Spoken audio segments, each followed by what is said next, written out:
mga pinakahuring pangyayari sa Kabikolan, sa nasyon, asin ibang parte kan kinaban. Ibabareta ng Ngunyan, DCGB Bareta alas 12. Ngunyan, ang sa inyong tagapagbareta. Diyos marinood to sa Indog Gabos mga tugang ngunyan na aldaw nin Sabado, Septyembre 6, 2025. Ini ang Bareta alas 12. Ako po si Bert Nunez ang sa Indong makakaibahan. Headlines kan darakulang mga bareta sa lado lokal BRHMC asin PhilHealth formal nang pinirmahan ang kontrata sa partnership para sa implementasyon kan ZAY Benefit Package. Biyahe nin jeep sa Isla San Miguel sa Tabaco City madali nang marealisar. Epekto kan mga darakulang aktibidad sa syudad nin Legazpi, paluhay-luhay nang namamatean kan mga saradit na negosyante. Bagong Assistant District Engineer kan DPWH 3rd District Engineering Office, nag-courtesy call na kay Ligao City Mayor Fernando Gonzales. Sa lado nasyonal subpina, ipinaluwas kan Kamara de Representantes kontra sa no-show contractors. Navotas Representative Toby Chanco nagpahayag na bako siyang kontraktor. Sa ibang nasyon, US President Donald Trump planong gibuhon na Department of War ang sa iyang Defense Department. Sa baretang sports, listahan kan Gilas players na masabak sa SEA Games, iniluwas na kan veteranong coach na si Norman Black. Iyan po ang headlines, ngunyan sa mga detalyes kan mga bareta. Ang baretang ini hatod sa Indukan. Artisan Joint Supplement. Bumabagal ang galaw dahil sa joint pain at arthritis. Mag-Artisan. Formal nang pinirmahan kan Bicol Regional Hospital and Medical Center o BRHMC asin PhilHealth Bicol ang partnership para sa implementasyon kan ZAY Benefit Package sa ospital asin pagtaonin financial assistance sa pasyente na may seryosong kamatayan. Sa nakalap na impormasyon kan DCGB News, ang ZAY Benefit Package minasakop sa mahal na medikasyon para sa mga kritikal na kondisyon arog kan cancer asin iba pang chronic diseases. Mag-o-officer nin zero out-of-pocket expenses para sa mga eligible na PhilHealth members. Ang inisyatibo may kamawatan na mabawasan ang gabat na pigpapasan kan mga pasyente sa aspetong pinansyal asin masiguro ang akses sa mga esensyal na serbisyong pangsalud sa Kabikolan. Ipinahayag ni BRHMC Medical Center Chief Dr. Eric Raymond Raborar na ang programa parte kan paghingowa kan ospital na mapakusog ang healthcare services para sa mga Bicolano lalo na sa mga nagsapar nin seryosong helang asin nahahampang sa kadifisilan sa pinansyal. Ang contract signing ginibo sa Marrison Hotel, Pavilion Hall, kasuhapon na nagmarka nin signifikanteng lakdang para mapakusog ang healthcare support para sa komunidad. Ang baretang ini hatod sa Indukan. Plemex for Kids. Mommies, agapan agad ang ubo at plemang nakabara. Pambatang lagundi. Plemex! Namamatay ng paluhay-luhay kan mga saradit na negosyante sa syudad nin Legazpi ang epekto kan mga darakulang aktibidades sa syudad. Ehemplo digdi ang ibalong festival na dakulang tabang sa turismo asin negosyo. Ini ang naging pahayag kan mga saradit na negosyante sa Legazpi City Boulevard dahil napaboran sinda sa pagruso kan mga tawo na nagbibisita sa nasabing lugar. Ang Legazpi Boulevard saro sa mga tourist destinations ngunyan kan syudad na pigdadagsa kan publiko lalo na kung may marhay na panahon. Suportado man ini ni Mayor Hisham Ismail na ipagpapadagos ang mga siring na aktibidades dahil sa pautay-utay na napapaboran ang mga saradit na negosyante asin iba pang sektor para sa turismo kan syudad nin Legazpi. Sa mga masunod na aldaw, may biyahe na nin jeep sa laog kan Isla San Miguel sa syudad nin Tabaco. Ini matapos na aprobaran na kansangguniang panglungsod ang Tabaco City sa ikatulo asin pinal na pagbasa ang ordinansa na minaadaptar sa Local Public Transportation Route Plan. Sigon sa impormasyon, kasabay na digdi ang mga biyahe nin jeep sa Isla San Miguel. Sigon sa ordinansa, ang biyahe kan jeep sa nasabing isla may rotang rawi sa Hacienda asin vice versa. Sakop kay ni ang sobra sa 8 kilometros na laba kan mahiwas na tinampo sa Isla San Miguel. Ana sabing ordinansa, iyon na sana ang pighahalat kan Land Transportation Franchising and Regulatory Board o LTFRB tanganing makapag-issue sinda nin prangkisa para sa duwa sagkod sa 5 pampasaherong jeepney na mabiyahe sa Isla San Miguel. Nagkaigwanan in courtesy call ang bagong Assistant District Engineer kan DPWH 3rd District Engineering Office na si Engineer Joan Morales kay Ligao City Mayor Fernando Gonzales. Si Morales hali sa DPWH 2nd District Engineering Office. Mantang ang Assistant District Engineering kan DPWH 3rd District Engineering Office, si Engineer Leonardo Gonzales, iyo ang inilipat man sa 2nd District Engineering Office kung kaya nagluluwas na nagswapping ang duwang opisyal. Base sa impormasyon, parte ini kan direktiba na ipinaluwas kan sentral na opisina kan Department of Public Works and Highways bilang parte kan pagpapakusog kan serbisyo sa publiko kan nasabing ahensya nin gobyerno. 30 monitored youth kan Pantawid Pamilyang Pilipino Program o 4Ps asin 8 non-4Ps student ang nagpartisipar sa ginibong duwang aldaw na entrepreneurial skills training na ipig-organisar kan 4Ps Municipal Operations Office kan San Jose, Camarines Sur sa irarom kan Department of Social Welfare and Development o DSWD Bicol. Sigun kay DSWD Bicol Regional Director Norman S. Lorio, ang training maawot na mai-equip ang mga estudyante na nag-aadal nin technical vocational livelihood strand, nin practical business competencies, financial literacy, business planning, marketing asin leadership. Dagdag pa kan opisyal ginibo sa aktibidad and product making sessions kung saan naukudan kan mga partisipantes kung paano ang pagibo nin tosino at sara asin dishwashing liquid. 34,000 na kantidad nin illegal na droga ang nakumpiskar kan mga personahes kan Naga City Police Office sa sarong street level individual sa ginibong buy-bust operation kan nakaaging aldaw sa St. James Road, Concepcion Grande, Naga City. Basado sa investigasyon, ang suspect namidbid na si alias PJ, 34 anyos, asin nakumpiskaran nin sobrang 5 gramo nin pigtutubodang shabu na may estimated standard drug price na 34,000 pesos.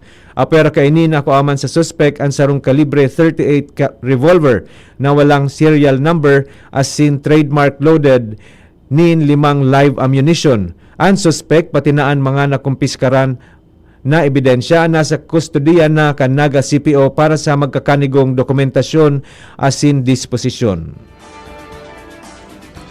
Sa pagpadagos kan mga bareta sa lado lokal, tulos na nagpaabot nin asistensya ang mga personahes kan Department of Social Welfare and Development o DSWD Bicol sa sarong domestic violence related o insidente nin sulo sa Baras, Catanduanes.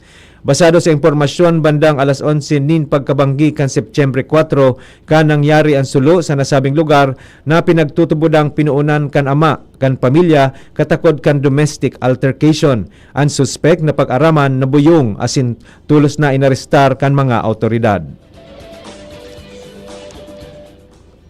Arestado kan mga personahes kan Magallanes Municipal Police Station ang rank 5 most wanted person sa Rehiyon Bicol sa Barangay Poblasyon, Magallanes, Sorsogon kan nakaaging aldaw. Sigon sa pulisya, ang suspect na midbid na si alias Lando, 25 anyos, residente kan nasabing barangay na naaprehend bandang alauna nin hapon. Basado sa impormasyon, ang suspect may kasong rape na daing inirekomendang piyansa asin sexual assault na may pigrekomendar na 180,000 na piyansa. Nasa kustodiya na kan Magallanes MPS ang suspect para sa magkakanigong dokumentasyon asin disposisyon. Mga tugang ayan po ang enot na parte kan sa tuyang bareta alas 12 sa bareta niya to sa lado nasyonal asin iba pa pagkatapos kaini. Land of brave hearts, bright smile, and the biggest celebration of who we are. Ibalong Festival. It is not just what you see, it's what you feel. The rhythm in our streets, the warmth of our people, and the hero in every Bicolano you'll meet. Ibalong lives in how we stand strong, how we celebrate life, and how we show the world what it means to be a Bicolano. Heroes are not just in stories, they live in all of us. Come to Legazpi, awaken that hero within. This year's celebration is bigger, brighter, and bolder than ever. Opening fireworks display, Ibalong exhibit, Art vs. Cancer, Shades of Strength, Ibalong Agri Trade Fair, and Beer Plaza. Grand opening parade, Ibalong Festival Boxing Competition, Eucharistic Mass, and Ibalong opening concert.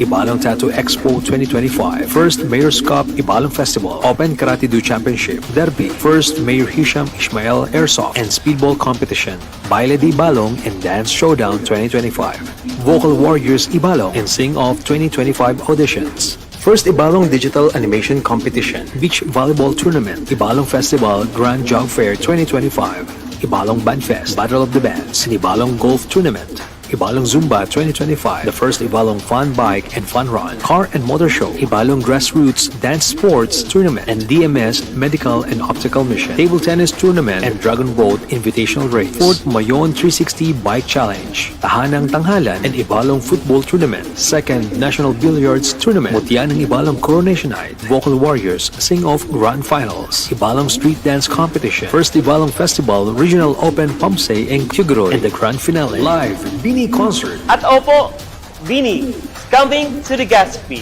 Kaya, don't miss it! From August 1 to September 6, feel the beat, taste the culture, live the legend, street parades, pageants, concerts, food, and adventure. Ibalong Festival 2025. Realize true comfort and relaxation at Dorotea Resort and Spa, a perfect venue for family outings, couple retreats, and various functions such as weddings, birthday parties, corporate seminars, and conferences. Dorotea Resort and Spa. We have backpackers rooms, standard rooms, deluxe, suite, and a penthouse. Also, relax and rejuvenate with our spas and invigorating treatments, services, and facilities. Dorotea Resort and Spa, Kahugutan, Bakakay, Alban. For reservation, contact us at 0917-777-5734. Find us on Facebook, Dorotea Resort and Spa. Relax, rejuvenate, and enjoy. Only here at Dorotea Resort and Spa. Ubo ng anak, nakababahala, makaplema. Para dyan, Plemex for Kids ang pambato ko. Ang Plemex for Kids ay gawa sa lagundi. Tinutunaw at pinalalabas ang plema. Ginhawa para sa bata, peace of mind para kay mommy. Camille Pratsiambao po, nagfi-flex for Plemex. Pambatang lagundi, Plemex! Vitex Segundo L is the generic name of Plemex for kids. If symptoms persist, consult your doctor. Mommies, agapan agad ang ubo at plemang nakabara. Pambatang lagundi, Plemex! Tuhod, siko, baywang, aray! Pag laging pasan ang sakit sa kasukasuan, sign na yan ng arthritis o joint deterioration. Karaniwan kapag nagkakaedad na, kailangan ng tibay at ginhawang makakapitan. Kaya ng artrisin yan. May undenatured type 2 collagen at methylsulfonyl methane na maaaring makatulong protektahan ang kalusugan ng kasukasuan. Make the right move. Uminom ng artrisin araw-araw.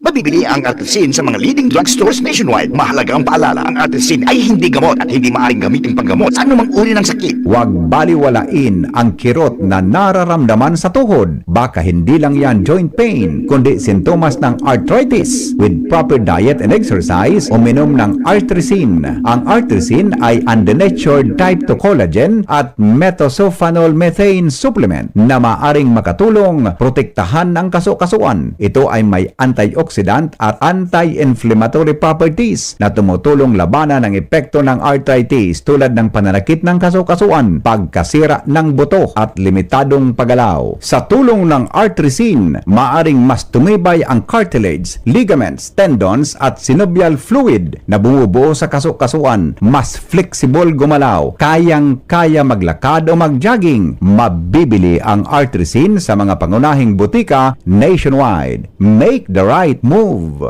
The Diocese of Legazpi brings you One Voice Part 2.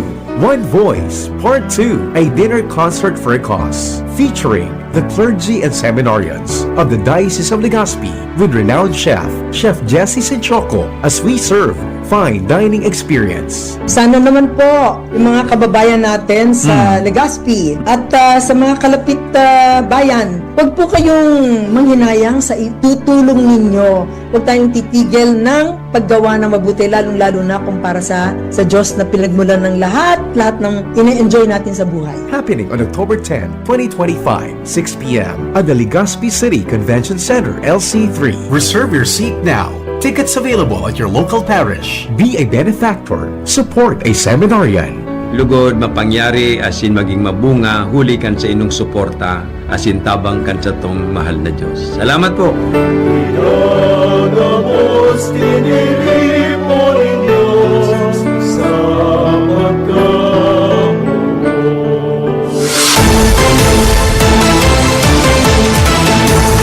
Nagdadangog kamo sa DCGB. Always number one, always at your service. Balik po kita sa Bareta alas 12 para sa detalyes kan mga Bareta sa lado nasyonal asin iba pa. Nangapudan si House Deputy Minority asin Akbayan Representative Chel Jokno sa mga opisyal asin empleyado kan Department of Public Works and Highways o DPWH na voluntaryong magluwas nin bank secrecy law waiver sa tahaw kan pag-imbestigaran na anomalya sa flood control projects. Ginibo ni Jokno ang pahayag sa deliberasyon kan House Committee on Appropriations sa propwestong 881 billion pesos na budget kan DPWH sa 2026. Maski ba ko ini parte kan standard operating procedure, ipinunto ni Jokno na daing lay na nagbabawal digdi. Kasabay kay ini, hinagad ni Jokno kay Dison na kuahon ang gabos na government-owned electronic devices, arog kan computer asin mobile phone na ipinagamit sa mga natanggal, nagretiro asin nagresign ng mga tauhan kan ahensya. Sinabi ni Jokno na makakarahay man kung magkoordinar ang DPWH sa mga telecommunications company para mapreserbar ang cellphone records kan mga opisyal asin empleyado tanganing matrace ang sa indang mga mensahe apod asin lokasyon sa partikular na oras. Nagpaluwas nin subpina ang House Infrastructure Committee laban sa mga kontraktor na daing nag-atindir sa primerong pagdangog kaini may kinaaraman sa maanomaliyang flood control projects kan nakaaging aldaw.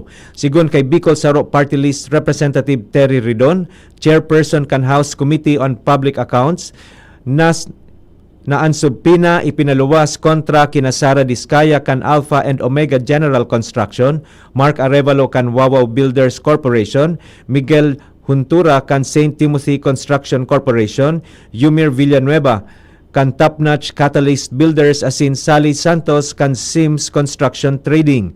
Sinugo ang mga pinasubmina na mag-atindir sa pagdangog sa Martes, September 9, mientras na sinabi ni Ridon na hinagad kan Infra Committee sa Department of Justice na magpaluwas nin Immigration Lookout Bulletin Order para kina Sally and Santos kan Sims Construction Trading asin Herbert Matienzo, dating Executive Director kan Philippine Contractors Accreditation Board. Nangapudan si Department of Public Works and Highways o DPWH Secretary Vince Dizon na bawasan ang 258 billion pesos na alokasyon para sa mga flood control projects sa propwestong 2026 na budget kan ahensya. Sa budget briefing kan House Appropriations Panel kan September 5, sinabi ni Dizon na kaipuhan na halion ang pauruotrong pondo asin inuton ang mga lugar na halangkaw ang peligro sa pagbaha. Ang propwestong budget kan DPWH para sa 2026 nasa 880 billion pesos kung saan sobra 32% ang nakatagama sa flood control. Sigon man kay House Appropriations Panel Chairperson asin Nueva Ecija Representative Micaela Swansing, dapat napunduhan sana ang mga pigaapod na red zones sigon sa Project NOAA kan Up Resilience Institute. Paliwanag ni Swansing na ang mga red zone iyo ang mga lugar na may halangkaw na peligro nin pagkagadan dahil sa hararom na baha o makusog na bulos nin tubig. Dagdag pa niya na solamenteng ang mga proyektong may feasibility study asin aprobado kan Regional Development Council ang dapat na isabay sa budget. Inako ni Navotas Representative Roby Tiangco na naghirit siya nin dugang na pondo para sa iyang distrito asin tinawan nin doon ang importansya kan flood control project sa indang syudad dahil ini below sea level. Sinabi ni Tiangco na naghagad siya nin pondo gikan sa national government asin dai niya ini pigtatago. Pero ipinag-insistir kan kongresista na dai siyang kinaaraman sa pagibo nin program of works asin sa bidding kan mga proyekto. Piglinaw ni Trade Secretary Maria Cristina Roque na bako pang lusot ang mga nagdimitir asin ma-resign na opisyal kan Philippine Contractors Accreditation Board sa investigasyon may kinaaraman sa pigsasabing maanomaliyang flood control project sa nasyon. Ini kasunod kan pagdimitir sa pwesto ni PICAB Executive Director Attorney Herbert Matienzo asin duwang iba pang miyembro kaini. Kasabay kaini tinawanin doon ni Secretary Roque na maski kaipuhan suspenderon asin tanggalan nin lisensya ang mga kumpanyang imbelto sa anomalya, day dapat maapektaran ang mga lehitimong construction firms na nagsisirbing harigi kan industriya asin ekonomiya. Katakod kaini pinunas kan sekretary ang kahaditan kan publiko asin mga negosyante na magkaigwa nin negatibong epekto sa business sector ang kontrobersiya. Sa iba pang bareta sa lado nasyonal, nakatalaan na ilansar kan Department of the Interior and Local Government o DILG ang 911 emergency hotline sa maabot na Setyembre 11. Sigun sa DILG, sasalidahan na kaini ang sobra 30 na mga local numbers para maparikas ang responde kan mga kapulisan, bombero, medical asin disaster response. Ang Unified 911 system makonektar sa mga callers ni emergency service sa sarong network. Sinabi ni DILG Secretary John Vic Remulla na ang hotline sarong lifeline asin ang mga operators iyo ang pig-ensayo para masiguro sa mga callers na papaabot na ang tabang. Libre ang nasabing apod sa bilog na nasyon anuman na oras asin ini kayang simbagon ang man iba-ibang lengguwahe sa nasyon magin Cebuano, Ilocano, Waray, Tausog asin Tagalog. Enot na ipinautob sa nasyon ang 911 bilang National Emergency Number kan 2016 sa panahon ni dating Presidente Rodrigo Duterte na ini ang salida sa lumang Patrol 117 hotline. Matapos ang 2 taon, pinirmahan ni Duterte ang Executive Order 56 na nag-institutionalize kan 911 sa bilog na nasyon. Bareta sa ibang nasyon, plano ni US President Donald Trump na salidahan ang pangaran kan sa iyang Department of Defense. Sigun sa White House, gusto ni Trump na apodo na sa naining Department of War. Kamawatan kan pagsalida nin pangaran kan ahensya na imaipahiling ang kusog asin pagresolba. Ang lakdang garong sa giraray na pagbalik sa dating pangaran kan ahensya na ultimong ginamit puon 1789 sa God 1947. Dayman pinag-unambitan kan White House kung gurano ang pwedeng gastuson sa nagkapirang gatos ng ahensya, emblems, email addresses asin mga uniforme. Itataong kwenta na sana ninda sa US Congress ang desisyon sa planong pagsalida kan pangaran kan ahensya. Sa sports, ipinaluwas na kan veteranong coach na si Norman Black ang mga pangaran kan Gilas Pilipinas players na masabak sa 2025 Southeast Asian Games. Bilang siya ang matindog na coach kan Gilas para sa SEA Games, nagigibuon sa Thailand, iyon ipinaluwas kaini ang mga players na nagpahayag nin interes. Kinabibilangan ini kan mga neutralized players na sina Justin Brownlee, Angie Kwame, Ray Parks, Matthew Wright, Dave Ildefonso, Remy Martin, Jason Brickman asin VJ Pre. Sinabi kaini na igwapang apat na natatadang slots kung saan naghahanap sinda nin mga darakulang players na isasabak. Naglalaom ini na matauwan sinda nin konsiderasyon kan UAAP dahil dakul na mga darakulang players ninda duman na nakakatabang sa Gilas Pilipinas. Apwera sa UAAP, posibleng makakuha ini nin tabang sa PBA asin MPBL. Siringman, nakahuron nyaman ang nagkapirang mga Pinoy na nagkakawat sa Korea. Mangyayari ang 2025 SEA Games poon Disyembre 9 sa God Disyembre 20. Breakthrough! Naimbento kang kumpanya ni Chief Technology Officer Nathan Harding ang Loom Lash, sarong robot na nag-a-apply nin fake eyelashes sa mga kliyente. Ang Loom Nag-i-employ nin robot tangani mailaag an pirok na mas epektibo asin mas precise. Dahilan kan lumlash, ang sarong appointment na nagtatagal nin 2 sagkod 3 oras kayang matapos sa laog nin sarong oras may kabanga. Istorya na iiba! Sarong babae sa New Zealand ang nakakuanin bagong Guinness World Record matapos na magdalagan ni nakabitis sa ibabaw nin mga Lego brick. Si Gabriel Wall minidbid kan Guinness para sa titulong fastest 100 meters barefoot on Lego bricks matapos niyang makumpleto ang 100 meter run sa laog sa nanin 24.75 na segundo kung saan ang record attempt ginibo sa Christchurch. Flashback! Ngunyan aldaw September 6, taon 1955 na aprobaran ang Laurel-Langley Agreement kan gobyerno kan Amerika asin Pilipinas matapos ang negosasyon ni na Senador Jose Laurel asin James Langley kan Disyembre 1954. Ang treaty naging epektibo kan Enero 1 kan taon 1956 asin nag-expire kan taon 1974. Ang nasabing kasunduan nagtatangka sa autoridad kan US na makontrol ang exchange rate kan peso, nakagibon in parity privileges reciprocal, nag-extendir nin sugar quota, pinalawig ang peryodo para sa reduction kan iba pang quota para sa progresibong aplikasyon nin taripa sa mga produkto kan Pilipinas na pigpapadara sa US. Mga tugang, iyan na po ang kabilugan kan sa tuyang alas 12 ang mga bareta, tinipon asin kinalap sa DCGB News Base. Sa pangaran kan mga nagsurat kan bareta na pinamamayuhan kan sa tuyang News Manager and News Director Sir Mar de la Cruz, kay ba si Miss Nicole Gloriani, social media writers Miss Jenny Matthew Balyaran asin Miss Shara May Leron, asin man si Mr. Jimos Barrios. Sa lado technical po, kay bahanta po si Sir Nems Flora, asin si Mr. Jerome Nico Martinez ang sa tuyang IT. Sa ngaran po kan bilog na tropa kan Megaforce Patrol, asin sa pangaran kan mga nag-aantabay sa DCGB News Facebook page, DCGB YouTube channel, DCGB Live app, asin sa 729 kHz sa pihitan kan sa indong mga radyo. Ako po ang sa indong nakaibahan, Bert Nunez. Abangan po ang masunod na programa, Iskaramusa with Miss Angel Mustasa. Salamat po, Diyos mabalo. Sa indong nadangog, ang mga dalakulang bareta, ngunyan aldaw, ang tabayan ng giraray sa aga, ang sarupang edisyon, kan DCGB, Bareta alas 12. Abangan ang masunod na programa. Kung ikaw ay edad 50